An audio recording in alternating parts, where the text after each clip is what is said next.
Estamos esta mañana en el Real Instituto Elcano con Ione Belarra, la flamante secretaria de Estado para la Agenda 2030, una política que ha despertado muchísimas ilusiones y una decisión política del Gobierno que ha despertado muchas ilusiones entre quienes llevamos tiempo trabajando en la Agenda 2030, ¿no?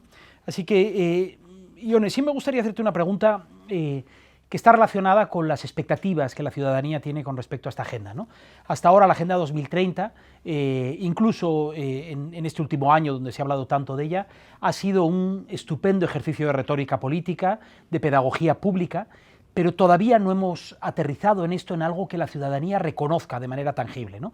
Si tú te pudieses teletransportar al año 2030, ¿qué es lo que te gustaría decir que la Agenda 2030 trajo a la sociedad española?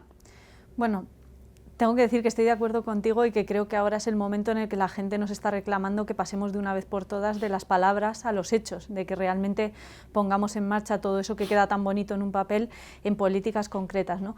Yo creo que la Agenda 2030 nos puede dejar cosas muy buenas para nuestro país y para la mayoría de la gente, sobre todo porque son las cosas que está empujando también la ciudadanía cada vez más consciente y organizada que tiene nuestro país. Creo que en 2030, si nos tomamos en serio la agenda, podemos tener un país más sostenible, podemos luchar de manera eficaz contra el cambio climático, porque España además tiene unas características propias en materia de energías renovables que nos hacen capaces de ser líderes si de verdad hay voluntad política en esa lucha contra el cambio climático. Creo que podemos ser referentes, como lo hemos sido muchas otras veces en el pasado, en la lucha por los derechos de las mujeres, que tengamos un país más seguro para las mujeres, creo que es posible y que si se cumple la Agenda 2030 vamos a ser capaces de tener que las mujeres tengan vidas más seguras y más libres, y también el colectivo LGTBI.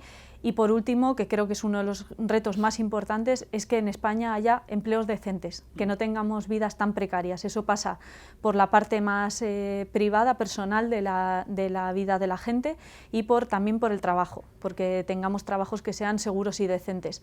Me parece que hay que entender la precariedad como una forma de vida que se nos plantea desde el sistema económico reinante, en el que tú no puedes planificar tu vida a medio plazo. Creo que si podemos conseguir acabar con la precariedad, tanto en el empleo como en los cuidados, va a ser, creo que mucha gente va a notar en su vida diaria que hemos cumplido con la agenda y cuánto podía hacer la agenda por ellos.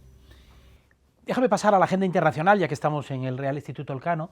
Tú has utilizado algunos conceptos que me han parecido muy interesantes para hablar de esta agenda. Has hablado de políticas palanca, que creo que aplica muy bien a lo que la perspectiva internacional juega dentro de la Agenda 2030, y has utilizado una expresión, hablas de que aspiremos a que la política exterior española no le haga la contrarreforma a las reformas internas que estabas planteando en la respuesta anterior, ¿no? ¿Qué significa esto en la práctica? Pues efectivamente, corremos el riesgo como país occidental de avanzar en mejoras para la vida cotidiana de la gente dentro de nuestras fronteras y no trasladar esas mejoras al conjunto de la ciudadanía mundial o en nuestras relaciones exteriores con otros países. Para mí el reto de este gobierno es, uno, recuperar el liderazgo a nivel internacional, que creo que en la última década estuvimos prácticamente desaparecidos de la escena internacional, y que esa política exterior sea coherente con los avances sociales en materia de derechos sociales, en materia de sostenibilidad que vamos a impulsar en España. Para eso la política de cooperación va a ser clave y tenemos que recuperar una política de cooperación que esté basada en el cumplimiento de los derechos humanos, en el fomento de la paz y alineada con la Agenda 2030, ¿no? Esos tres elementos, hacer reformas en España para que la gente viva mejor, promover relaciones internacionales para que la gente viva mejor también en sus países, y que esos dos bloques de políticas sean coherentes entre sí, me parece que es el gran reto de este gobierno de coalición. Y finalmente una pregunta de carácter un poco más ideológico, ¿no? La Agenda 2030 es una agenda que es percibida como una agenda socialdemócrata, ¿no? Y eso incorpora todas las contradicciones también de la socialdemocracia. Por ejemplo, el hecho de que algunos de los objetivos de la agenda promueven modelos de crecimiento y modelos productivos que son, yo diría que, incompatibles con la agenda de la sostenibilidad que plantea los propios objetivos de desarrollo sostenible, ¿no? Y Podemos ha vivido eso con ambigüedad en el pasado, ¿Os habéis reconciliado con esta agenda? ¿Creéis que es posible reducir esas contradicciones y tratar de crear esos círculos virtuosos entre los objetivos? Bueno, yo creo que la Agenda 2030 es una agenda muy amplia, muy integral y que puede o no ser transformadora en función de cómo la apliques. Nosotros aspiramos como gobierno de coalición a poder dar el máximo de transformación con esta agenda, poder utilizar este paraguas que nos da la Agenda 2030 con 17 objetivos muy diferentes y llevarlo al tope de su capacidad transformadora tanto dentro de nuestra sociedad como fuera.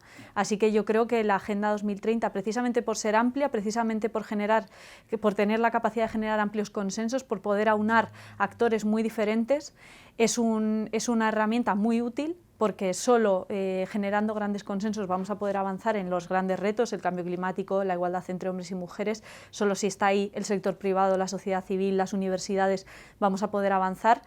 Creo que nos da un paraguas muy bueno y que nuestra labor como responsables políticos es intentar que esa agenda vaya a su tope de capacidad de transformación. Muy bien, Ione, pues muchísimas gracias y mucha suerte. Muchísimas gracias, un placer estar aquí.